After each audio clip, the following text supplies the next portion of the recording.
Vous avez dû certainement remarquer ces lignes droites sur la carte de l'Afrique.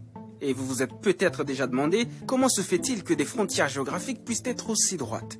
Eh bien la réponse est toute simple. On a pris une règle, on a pris un crayon et on a tiré des traits. Ce sont des pays européens, l'Empire ottoman, des Américains et même des Russes qui n'avaient jamais mis les pieds en Afrique et qui traçaient tranquillement des lignes à des milliers de kilomètres de là et en l'absence des Africains. Si on ne leur a pas demandé leur avis pour les conquérir, ça on le sait, on ne leur a pas non plus ou rarement demandé leur avis pour tracer les limites. En gros, des peuples, pour servir leurs propres intérêts, ont décidé de l'avenir d'autres peuples, de leurs frontières et de leurs regroupements sans tenir compte de leur réalité. Résultat des courses, des familles divisées, des conflits géopolitiques permanents, un système commercial chamboulé et par-dessus tout, une carte qui n'a pas été pensée pour leur développement. Pour mieux comprendre, il faut revenir 134 ans en arrière. Afin d'éviter tout conflit, les grandes puissances coloniales se réunissent à Berlin de novembre 1884 à février 1885. Elles se partagent l'Afrique en fixant certaines règles. Et parmi ces règles, une toute simple. Toute puissance dite civilisée disposant d'un point d'appui sur la côte africaine avait le droit de pénétrer à l'intérieur du continent jusqu'à ce qu'elle rencontre une autre puissance dite civilisée. Et lorsque dans leur conquête, les puissances signataires se rencontraient, eh bien elles se mettaient d'accord sur les limites de leur territoire. On prenait un point géodésique ici, un autre là, et on tirait un trait tout droit entre les deux.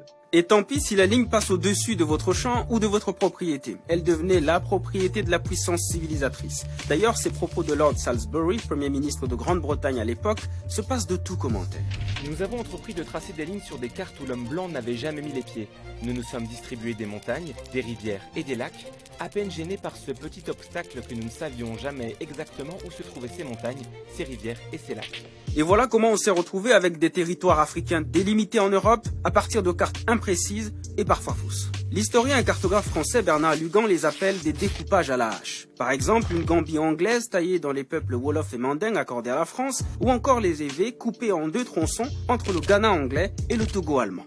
Si les territoires ont été découpés ainsi sans tenir compte des peuples qui y habitaient, c'est simplement parce que les frontières n'ont pas été tracées pour ces peuples-là, mais plutôt en fonction des intérêts géostratégiques et économiques des colonisateurs. Prenons le cas du Sahel-Sahara. Il y a eu, avant les indépendances, la fameuse organisation commune des régions sahariennes. C'est-à-dire que la France a imaginé inclure à l'intérieur d'une entité géographique bien précise, les Berbères naturellement au nord, mais les Touaregs, les Toubous et les Maures au sud. Ce qui aurait été plus logique, sauf qu'il y avait un petit problème. Lorsqu'on superposait cette carte avec celle des richesses naturelles, et notamment du pétrole, là on n'est plus en 1880, on est en 1950, on s'apercevait qu'à l'intérieur de cette jolie frontière, il y avait pratiquement toutes les ressources en pétrole et en gaz naturel. Pour couper court, le CRS ne fera pas long feu. Elle va disparaître le 10 juin 1960, au moment de l'indépendance des États riverains du Sahara. La vague des indépendances va également emporter l'AOF, Afrique occidentale française, et l'AEF, Afrique équatoriale française. Les grands ensembles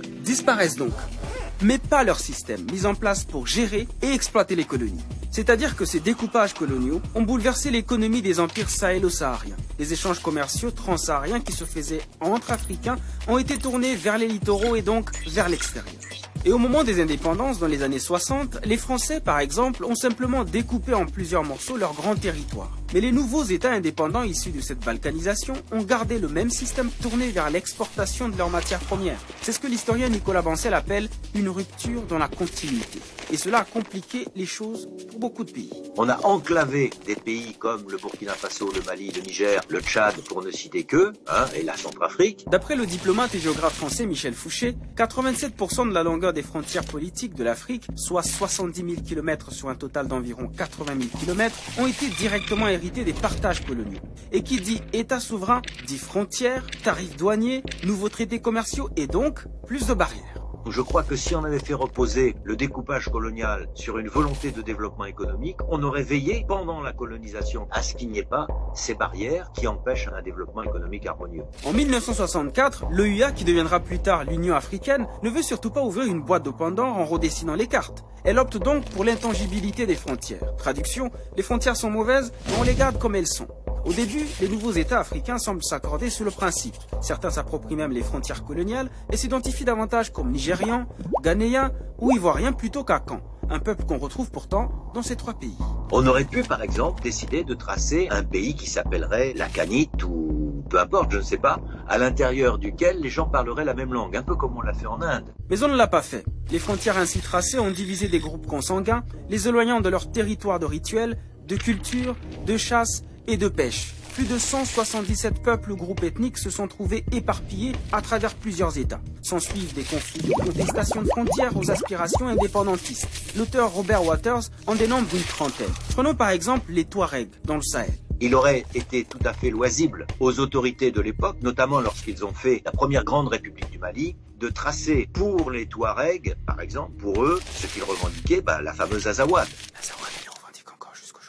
Mais cela aurait-il empêché pour autant les conflits actuels et les divers mouvements armés? Pas si sûr, car plusieurs autres facteurs complexes entrent en jeu. Christian Bouquet cite notamment les politiques des présidents qui se sont succédés, l'échec de la transition démographique, le réchauffement de la planète ou encore les ajustements structurels. Même l'ONU constate un échec de développement généralisé des pays africains. In each case, it is about exclusion. It is about, root causes where you have young people that have no hope, where governance structures are not working. Plus de 50 ans après la décolonisation politique, l'heure est peut-être venue de décoloniser aussi les frontières. 2, 3. Le 7 juillet 2019, les pays membres de l'Union africaine ont lancé à Niamey la ZLEC, la zone de libre-échange continentale africaine, ce qui fera de l'Afrique le plus grand espace commercial au monde, selon le président nigérien. Un marché de 1,2 milliard de consommateurs actuellement, et ça sera 1,7 milliard de consommateurs en 2030, ça sera 2,5 milliards de consommateurs en 2050. Un vieux rêve qui se réalise. À défaut de redessiner les frontières politiques, l'UE veut ainsi faire d'ici 2063 ce qu'aurait peut-être dû faire son ancêtre l'EUA en 1964, c'est-à-dire faire sauter les frontières économiques. Une année à peine, le nombre de signatures est passé à 52.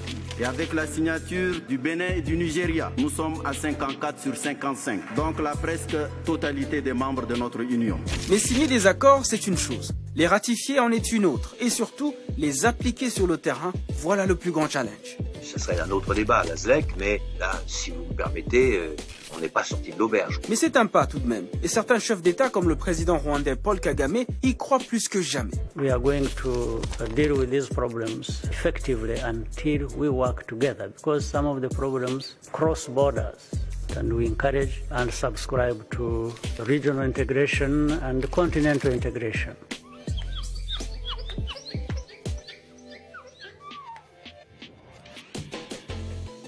Et vous, une Afrique sans frontières économiques, vous y croyez ?